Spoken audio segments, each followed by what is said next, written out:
Les derniers indicateurs concernant l'état de santé de l'économie américaine ont inquiété. Mais cette bouffée de pessimisme a finalement de quoi surprendre.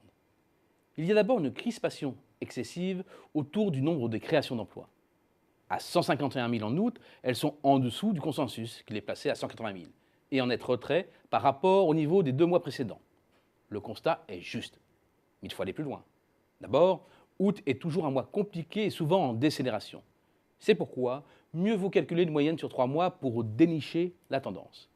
Et là, changement de décor. L'impression laissée n'est plus du tout la même. La job machine est bien relancée. Ensuite, à force de se focaliser sur les seules variations mensuelles de l'emploi, on en oublierait presque la question essentielle. Combien d'emplois les États-Unis ont-ils besoin de créer?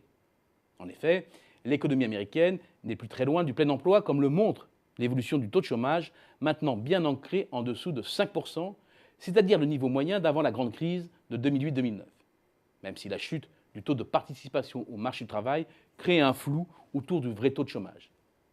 Mais lorsque le chômage est proche de son niveau structurel, alors la croissance de l'emploi tend à se rapprocher de celle de la population active, qui est légèrement supérieure à 110 000 par mois.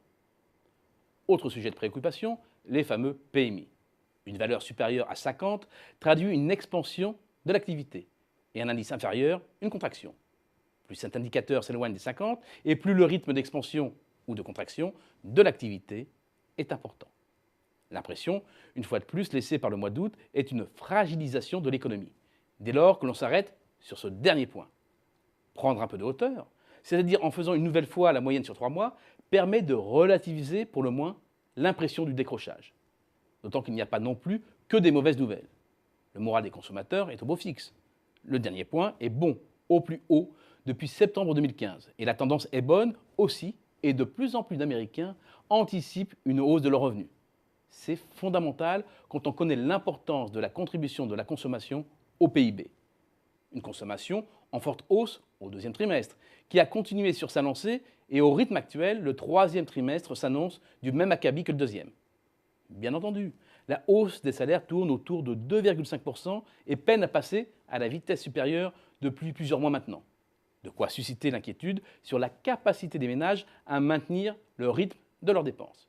Mais c'est oublier un peu vite le retour des effets richesse.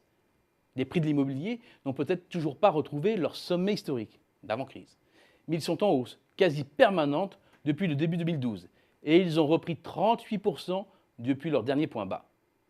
Du côté de la bourse, c'est encore mieux. L'indice Dow Jones a retrouvé puis dépassé son pic historique et compte tenu de la faiblesse des taux et du niveau des cours, il y a de la place pour de nouvelles hausses ces prochains mois.